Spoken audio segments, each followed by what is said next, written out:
Hi friends, welcome back to Vaghela's ખાના ખજાના। તો નવરાત્રિની શરૂઆત થઈ ગઈ છે। તો નવરાત્રિ માટે સ્પેશિયલ ઉપવાસ માટે મોરૈયાની ખીચડી બનાવીશું। એ પણ છાશવાળી બનાવીને રેડી કરીશું, જે ખાવામાં એકદમ ટેસ્ટી બનીને રેડી થાય છે।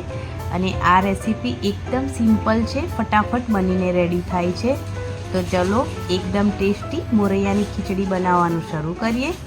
तो मैं अहींया कढ़ाई में 2 થી 3 चमची जेटलू तेल गरम करी लीधुं छे। तमे घी पण लई शको छो। अने तेनी अंदर 1 चमची जेटलू जीरुं एड करी दीधुं छे। जीरुंनो कलर चेन्ज थाय एटले सिंगदाणा एड करीशुं अने तेने शेकी लईशुं तेल साथे। सिंगदाणा शेकाई जाय एटले एकदम झीणा सेमारेला बटाका एड करीशुं अने तेने पण मिक्स करी लईशुं। અને તેની સાથે એક ગાજરને પણ એકદમ ઝીણું સમારીને એડ કર્યું છે। તમે શિમલા મિર્ચ પણ એડ કરી શકો છો। અને તેની સાથે એકદમ ઝીણું સમારીને લીલું મરચું એડ કર્યું છે। જેટલી તમને તીખાશ ગમે એટલું તમે લીલું મરચું એડ કરી શકો છો। લાલ મરચું પણ તમે એડ કરી શકો છો જો લીલું મરચું ના ખાતા હોય તો બધી જ વસ્તુને એકદમ સારી રીતે મિક્સ કરી લઈ ઢાંકણ ઢાંકી 2 થી 3 મિનિટ જેવું કૂક થવા દઈશું, જેથી બટાકા અને ગાજર થોડા સોફ્ટ થઈ જાય।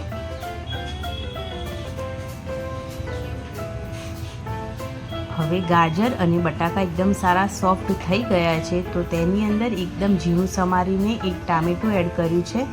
તેની સાથે સિંધવ નમક એડ કર્યું છે। જો તમે ઉપવાસ માટે ના બનાવતા હોય તો સાદું મીઠું પણ એડ કરી શકો છો। તો એકદમ સારી રીતે ટામેટા સોફ્ટ થઈ જાય એટલા માટે મીઠું પણ એડ કરી દીધું છે સ્વાદ પ્રમાણે। તો હવે પાછું ઢાંકણ ઢાંકી 2 થી 3 મિનિટ જેવું કૂક કરી લઈશું।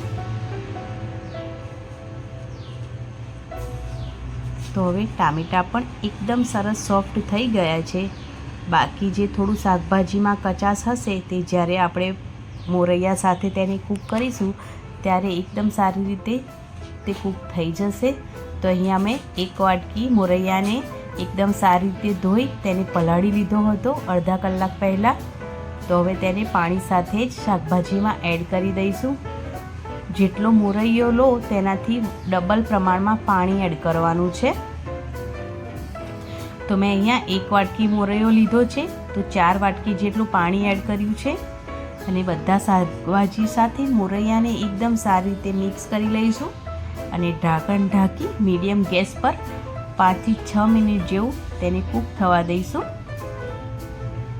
તો અહીંયા 5 થી 6 મિનિટ થઈ ગઈ છે અને મોરૈયો છે એકદમ સારી રીતે કૂક થઈ ગયો છે। તો જો તમારે છાશ એડ ના કરવી હોય તો આ ટાઈમે તમે ઉપર થોડા ધાણા એડ કરી અને મોરૈયાને ખાઈ શકો છો।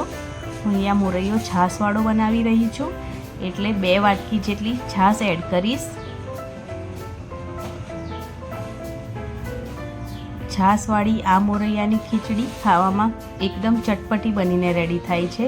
તો હવે મોરૈયાને છાશ સાથે એકદમ સારી રીતે મિક્સ કરી લઈશું અને 2 થી 3 મિનિટ જેવું તેને કૂક થવા દઈશું છાશ સાથે।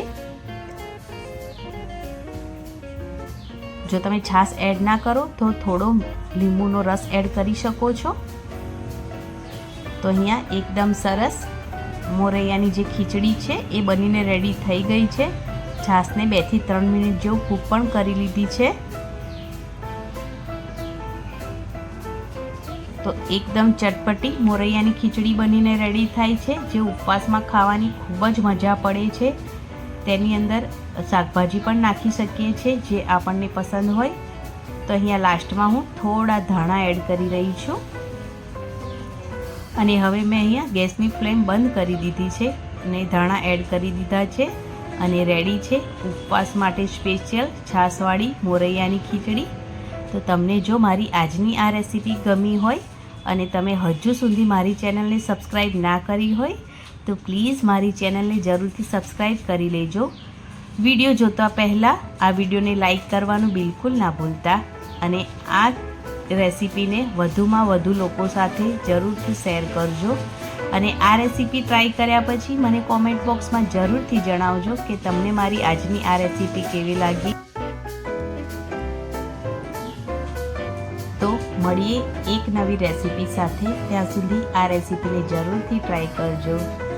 Thanks for watching. Bye bye. Take care. જય માતાજી.